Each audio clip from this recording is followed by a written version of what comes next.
Hello बच्चों, कैसे हैं आप। Good afternoon, good evening, good morning, जब भी आप इस वीडियो को देख रहे हैं।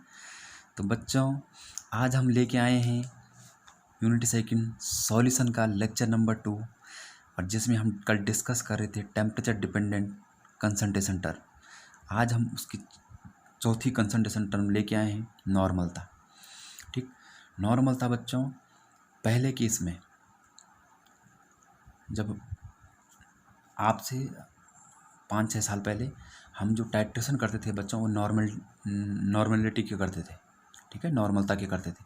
अब उसको चेंज कर दिया, आप किसके करते हो, जो आप टाइट्रेशन करते हो KMnO4 के साथ, वो आप मोलरता के करते हो। आप नॉर्मलता भी बहुत अच्छी टर्म है कंसंट्रेशन ज्ञात करने की। ठीक है, तो नॉर्मलता को समझते हैं क्या है। मोलरता आपने समझा, मोलरता की परिभाषा आपने क्या बोली थी, 1 लीटर बिलियन में उपस्थित बिलियन के ग्राम मोलों की संख्या को क्या बोलते थे, मोलरता। ठीक, आपने किताब में भी देखा होगा N1V1 लिखा रहता है, N2V2 बराबर N2V2। ठीक, तो हम समझते हैं क्या है नॉर्मलता। नॉर्मलता बच्चों सबसे बड़ी डेफिनेशन, ठीक, डेफिनेशन में क्या है, किसी निश्चित ताप पर, ठीक है, 1 लीटर बिलियन में उपस्थित बिलियन के ग्राम तुल्यांकों की संख्या उस बिलियन की नॉर्मलता कहलाती। देखो बच्चों, जो मोलरता थी वहाँ पे क्या था, ग्राम मोलों की संख्या। यहाँ पे क्या है, ग्राम तुल्यांकों की संख्या उस बिलियन की नॉर्मलता कहलाती। तो नॉर्मलता बराबर क्या हो गया, बिलियन के ग्राम तुल्यांकों की संख्या बटे बिलियन का आयतन लीटर। EQ बटे ग्राम तुल्यांकों की संख्या बराबर कैसे लिखते हैं, EQ से बटे भी लीटर। अब बच्चों, जो ग्राम तुल्यांकों की संख्या क्या होती है, इसको कैसे निकालें। तो ग्राम तुल्यांकों की संख्या बराबर होता है भार बटे तुल्यांक के भार, W बटे EM। ठीक है, इक्विवेलेंट मास। अब इक्विवेलेंट मास क्या है बच्चों, ठीक है। अब इस वैल्यू को पहले इसमें रख दो, तो आपने ये वैल्यू यहाँ रखी तो क्या हो गया, N बराबर W बटे तुल्यांक के भार बट इंटू वॉल्यूम लीटर में। ठीक है, इस वैल्यू को मैंने यहाँ रख दिया। अब बच्चों, हमको तुल्यांक के भार कहाँ से मिलेगा, तो तुल्यांक के भार बराबर होता है बच्चों फॉर्मूला अणुभार बटे N फैक्टर। अब जो आपकी किताब पे है, हमारी जो किताब है 12th में, उसमें क्या लिखा हुआ है बच्चों, अणुभार बटे अम्लीयता और क्षारीयता।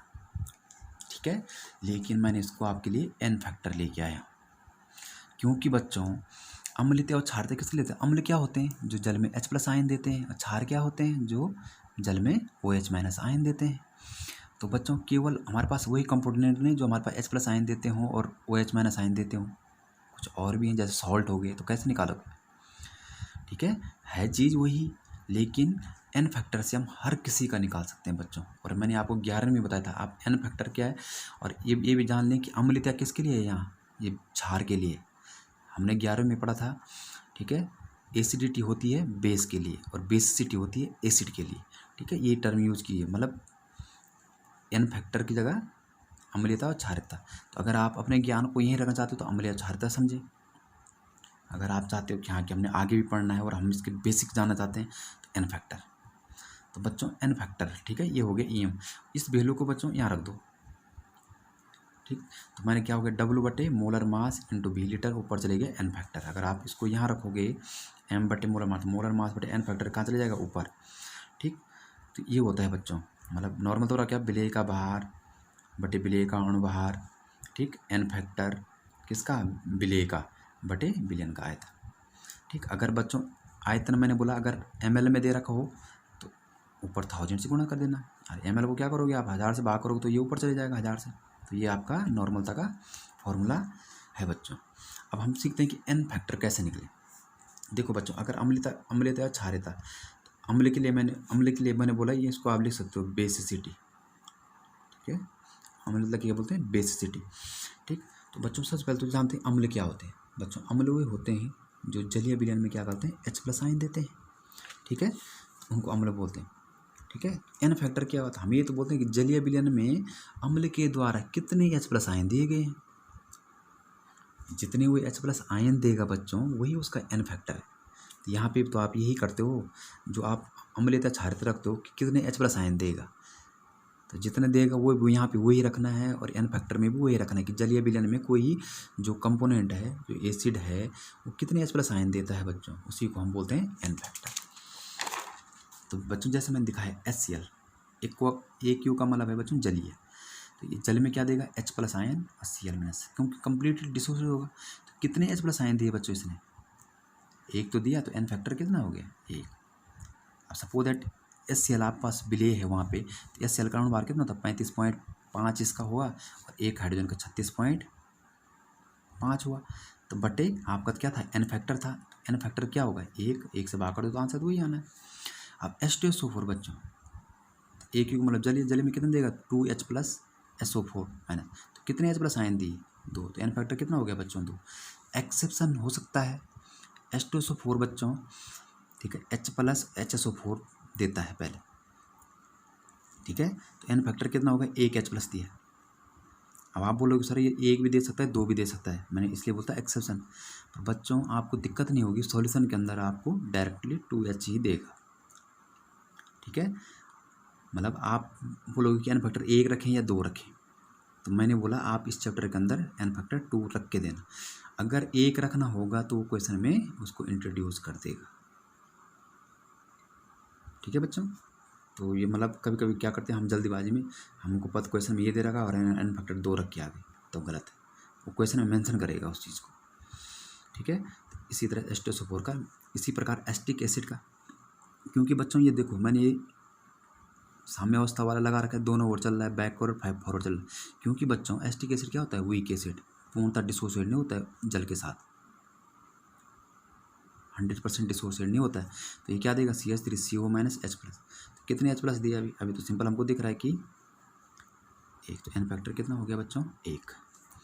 दूसरा बच्चों एन फैक्टर क्षार के लिए, जिसके लिए हम यूज़ करते हैं एसिडिटी, ठीक। तो हम ये बोलते हैं जलीय विलयन में क्षार क्या होते हैं? जो जलीय विलयन में OH माइनस आयन देते हैं, तो हम ये बोलते हैं जलीय विलयन में जो क्षार है कितने OH माइनस आयन उसने दिए, जो OH माइनस आयन है बच्चों वो कितने दिए उसने, ठीक। उसको क्या बोलते हैं बच्चों? उसका एन फैक्टर। जैसे NaOH एक क्षार है, तो Na प्लस OH कितने OH दिए? एक। तो एन फैक्टर कितना हो गया? एक।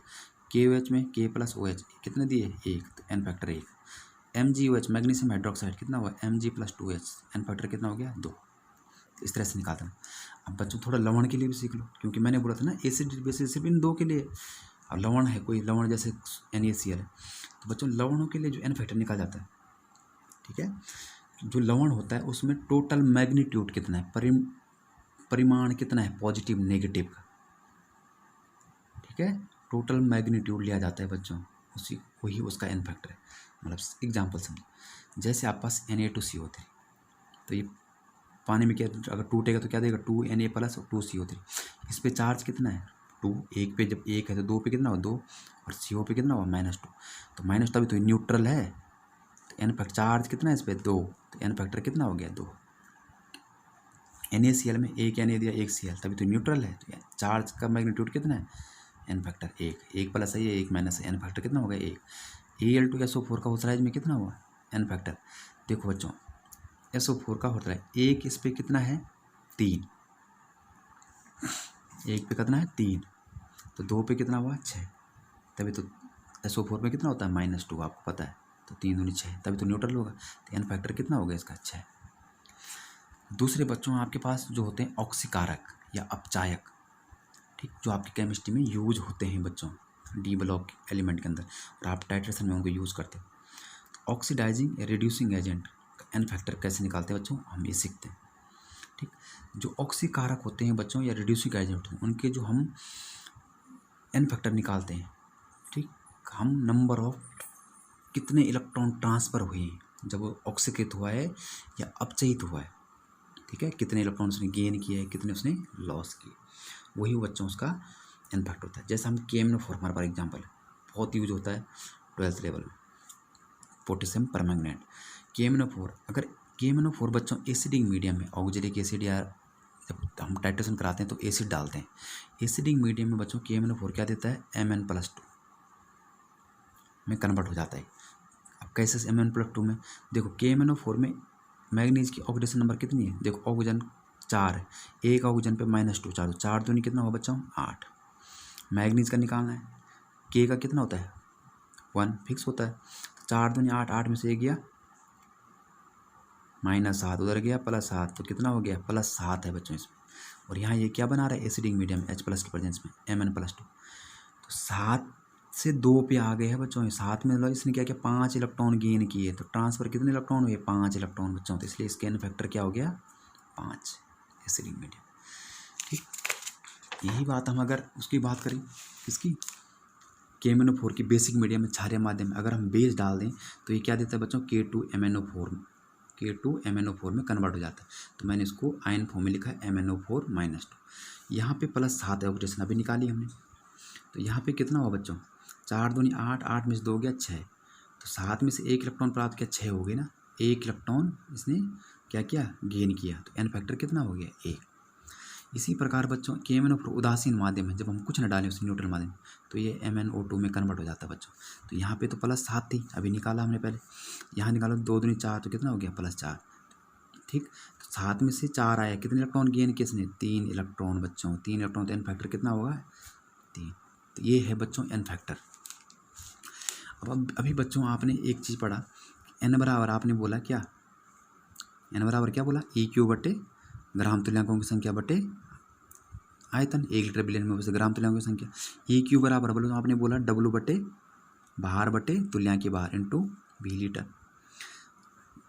W बराबर EM बराबर क्या बोला आपने, मोलर मास बटे एन फैक्टर, तभी तो निकाला आपने, तब W बटे molar mass into N factor और इंटू V लीटर। ठीक है, ये आपका आया। और बच्चों मोलरता बराबर क्या होता है, मोल पर लीटर, N/V लीटर, और N बराबर क्या होता है, W बटे molar mass into V litre, मोलरता। तो नॉर्मल तो मोलरता में क्या संबंध हो सकता है, रिलेशन आपको आना चाहिए। देखो बच्चों, अगर ये मोलरता बराबर ही है तो आप खुद देखो, ये टर्म आपकी नॉर्मलता में भी आ रखी है, W बटे molar mass into V litre. तो ये वाला टर्म पूरा क्या हो गया बच्चों, मोलरता। तो नॉर्मलता बराबर क्या हो जाएगा, नॉर्मलता बराबर हो जाएगा मोलरता इंटू एन फैक्टर। तो अगर बच्चों किसी विलयन की आपको मोलरता पता है ना, और उस विलय का जो आप पर दे रखा है उसका एन फैक्टर पता है ना, एन फैक्टर अगर आपको पता है तो आप उसकी नॉर्मलता ज्ञात कर सकते हैं, है ना। अगर आपको मोलरता पता है, एन फैक्टर पता है, तो नॉर्मलता ज्ञात कर सकते हैं। ठीक है, तो ये बच्चों नॉर्मलता और मोलरता में संबंध है, यूज होगा आगे जाके। ठीक है, नॉर्मल तो रहता है मोलरता इंटू एन फैक्टर। मैंने कुछ नहीं किया, ये नॉर्मलता का फॉर्मूला था, लास्ट में जो आपका ये आया था, मोलरता का फॉर्मूला ये था। ठीक, N बराबर W बटे मोलर मास में लीटर। इसको देखो सेम चीज़ ये यहाँ पे भी है, इसको हम मोलरता लिख सकते हैं। तो क्या हो गया, नॉर्मल मोलरता इंटू एन फैक्टर। ठीक है, एक चीज़ और है बच्चों, एन बराबर क्या होता है, EQ बटे V पर लीटर। ठीक है, मैं नॉर्मलता बराबर, मैंने इसी फॉर्मूले का यूज किया। नॉर्मलता क्या करता है, ठीक है, 1 लीटर बिलियन में बस ग्राम तुल्यांकों की संख्या। मोलरता बराबर क्या होता है, 1 लीटर बिलियन में बस मोलों की संख्या, N बटे V मैंने रखा। अब आपको सोचो, VL से VL कटा बच्चों तो क्या बचा है, EQ, जो आपके ग्राम तुल्यांक थे, नंबर ऑफ इक्विवेलेंट बराबर क्या होता है, N इंटू एन फैक्टर। अब वो बोलो कि सर ये क्या है, क्योंकि बच्चों जब हम 11th में बताया था, जैसे हमारे पास मोल कंसेप्ट होता है, जब हम मोल निकालते हैं, मोल कंसेप्ट होता है, मोल का अपना कंसेप्ट है ना, उसी प्रकार से बच्चों इक्विवेलेंट कंसेप्ट होता है। ठीक है, मोल कंसेप्ट में आपको इक्वेशन बैलेंस चाहिए थी, लेकिन अगर आपको इक्विवेलेंट कॉन्सेप्ट आता है, आपको कोई ज़रूरत नहीं है बैलेंस इक्वेशन की। आप डायरेक्ट, या आपको पता है कि ये सोडियम कार्बोनेट है, ये रिएक्शन करके ये देता है, आपको बैलेंसिंग नहीं पता है, आप इक्विवेलेंट कंसेप्ट से निकाल सकते हो। ठीक है, तो ये जिस तरह से बच्चों मोल कंसेप्ट होता है, उसी तरह से एक इक्विवेलेंट कंसेप्ट होता है। आप रिवाइज करें तो मैंने 11वीं में आपको ये पढ़ा रखा है। ठीक है, बिना बैलेंस के मैंने इसके एग्जाम्पल भी कराए थे। तो देखो ये रिलेशन भी यहीं से आता है। ठीक है, तो ग्राम तुल्यांक संख्या होती है मोल इंटू एन फैक्टर। ठीक है, तो आप डायरेक्ट भी जा सकते हो वहाँ। अरे अगर आपने EQ यहाँ डायरेक्ट निकालना तो EQ बराबर कैसे निकालोगे, अगर आपको नंबर ऑफ मोल पता है, एन फैक्टर पता है उसका, तो आप EQ निकाल सकते हो, इतना लंबा चौड़ा करने की जरूरत ही नहीं है। तो बच्चों ये नॉर्मलता का था, हमने इसमें नॉर्मलता और मोलरता में संबंध पढ़ा, ये इंपॉर्टेंट है, जो आपको इस पर डायरेक्ट क्वेश्चन आते हैं। कभी कभी मोलरता दे देता है, बोलता है नॉर्मलता कितनी होगी, H2SO4 की मोलरता दे दी तो H2SO4 का एन फैक्टर निकाल देना। यहाँ H2SO4 का 2 आता है, मोलरता दे रखी होगी तो एन नॉर्मलता निकल आएगी। ठीक है, तो बच्चों कुछ टर्म तो ऐसे होते हैं डायरेक्ट लिखी होगी। अब क्या होता है कि मोलरता नॉर्मलता में कभी कभी क्वेश्चन में क्या करता हो, ऐसे लिख देता है, अगर M लिखा हुआ है इसका मतलब मोलर है, वो 1 मोलर है, इसका मतलब क्या है, 1 मोल पर लीटर में घुला हुआ है। विलेय कितना है, 1 मोलर तक, मतलब है 1 मोल पर लीटर में घुला हुआ है। कहीं कभी कभी बच्चों M/10 लिखा होता है, जिसको हम बोलते हैं डेसीमोलर। अब क्या करेगा क्वेश्चन में, M/10 नहीं लिखेगा, वो क्या करेगा, H2SO4 का 1 डेसीमोलर विलयन बनाया गया, है ना। बोलेगा डेसीमोलर विलयन बनाया गया, तो डेसीमोलर में क्या करोगे बच्चों, डेसीमोलर में समझ आना कि m/10 है, मोलर तक कितनी है 1/10, है ना। इसका मतलब ये 1/10 मोल क्या है पर लीटर में घोला गया। m/100 का मतलब होता है बच्चों सेंटीमोलर। तो क्वेश्चन में क्या करेगा, m/100 नहीं लिखेगा, क्या लिखेगा सेंटीमोलर लिख देगा घुमाने के लिए। तुम्हें पता होना चाहिए कि सेंटीमोलर क्या होता है m/100। इसका मतलब ये है कि 1/100 मोल पर लीटर, मतलब 1/100 मोल है 1 लीटर में। कभी कभी लिखा होगा m/2, m/2 को बोलते हैं बच्चों सेमी मोलर या अर्ध मोलर। ऐसे 2 मोलर को बोलते हैं बच्चों बाई मोलर। इस शब्द पर आपको याद होना चाहिए, एक याद कर लो तो दूसरा याद हो जाएगा अपने आप ही, कि m molar m/10 डेसीमोलर, m/100 centimolar, और m/2 by molar semi molar या अर्ध मोलर, 2m क्या होगा बाई मोलर। ऐसे नॉर्मलता में होता है बच्चों, n है तो नॉर्मल, n/10 है तो डेसी नॉर्मल, n/100 है तो सेंटी नॉर्मल, n/2 है तो सेमी नॉर्मल, 2n है तो बाई नॉर्मल।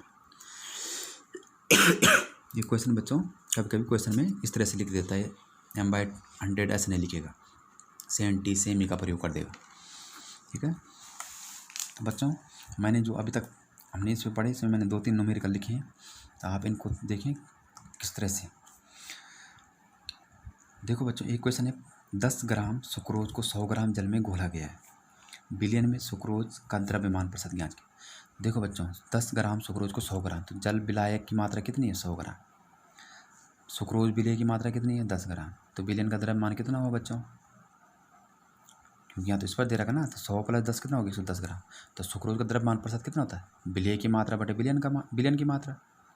तो विलय की मात्रा कितनी है 10 ग्राम, विलयन की मात्रा कितनी है 110 ग्राम इंटू 100, तो कितना आएगा बच्चों 100/11 9.09। ठीक है, आसान था, इतनी मात्रा है इसमें। दूसरा क्वेश्चन है बच्चों, ठीक 100 सेंटीमीटर क्यूब डेसीमोलर H2SO4, देखो ये शब्द यूज़ कर देना सुनो, डेसीमोलर H2SO4 विलयन में H2SO4 की मात्रा ज्ञात कीजिए। देखो बच्चों विलयन का आयतन दे रखा है कितना 100 सेंटीमीटर क्यूब, ठीक है। तो आप इसको ml में बदल सकते हो, क्योंकि हमको पता है बच्चों 1 cc = 1 ml। अब कुछ लोगों को नया लग रहा है, ये 11वीं में मैंने सारे क्रम में बता रखे, 1 cc 1 ml के बराबर होता है, सेंटी कप क्यूब मीटर कप क्यूब, ठीक है 1 ml के बराबर। तो 100 सेंटीमीटर क्यूब कितना होगा 100 ml के बराबर। डेसीमोलर का अर्थ होता है बच्चों 1/10 मोलर, इसका मतलब मोलर तो कितने दे रखी है 1/10, ठीक है। इसको आप ऐसे लिख सकते हो m/10, ये सब एक चीज़ है, ठीक है। तो m मोलर तो कितनी 1/10। आप जानते हो बच्चों H2SO4 का भार कितना होता है, हाइड्रोजन का 1, तो 2 का कितना होगा 2, सल्फर का 32, ऑक्सीजन का 16, 16 64, इन सबको आप जोड़ोगे तो कितना आएगा 98 ग्राम। तो मोलर तो बराबर क्या होती है n/v लीटर, और n बराबर क्या होता है W/ molar mass into v litre. तो W बराबर W/ molar mass into v ml बटे 1000 था, तो ऊपर चले गए 1000। अब वैल्यू रख दो यहाँ, पुटअप कर दो इसमें। W बराबर क्या हो गया मोलर मास, आपने वेट निकालना है ना, तो आपने क्या किया W बाहर निकाल दिया, मोलर था into molar mass into v ml बटे 1000। तो 1/10 98 गुणा के 100/1000, तो ये आएगा 9.8/100। अगर इसको 100 से भाग करोगे बच्चों तो कितना 0.98 ग्राम। तो 0.98 ग्राम, ठीक है H2SO4 घोला गया है, मात्रा है उसमें जो डाली गई है 100 सेंटीमीटर क्यूब में, ठीक है। 0.98 ग्राम है बच्चों,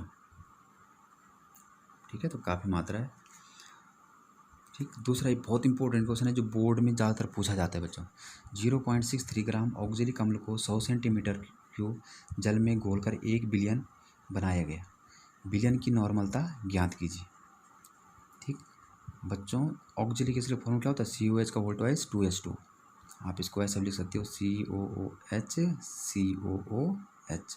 ठीक है COOH 2H2, ठीक। अणुभार कितना होता है 126, ये आपको याद होना चाहिए, चाहो तो निकाल लो, ठीक है। ऑक्जेलिक अम्ल का भार कितना दे रखा है 0.63, तो आपको पता है कम मात्रा में, तो ये क्या है विलेय।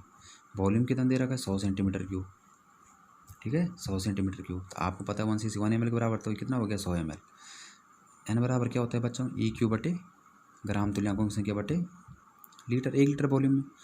EQ बराबर क्या W/EM इंटू V लीटर, और W इसके ऊपर क्या होता है मोलर मास बट्टे एन फैक्टर, तो एन फैक्टर ऊपर चले जाएगा इंटू बी लीटर, डबल बटे molar mass into N factor, अब क्योंकि बी ml में है तो ऊपर 1000 चले जाएगा। तो अब आपने वैल्यू रखी यहाँ पे, ठीक है,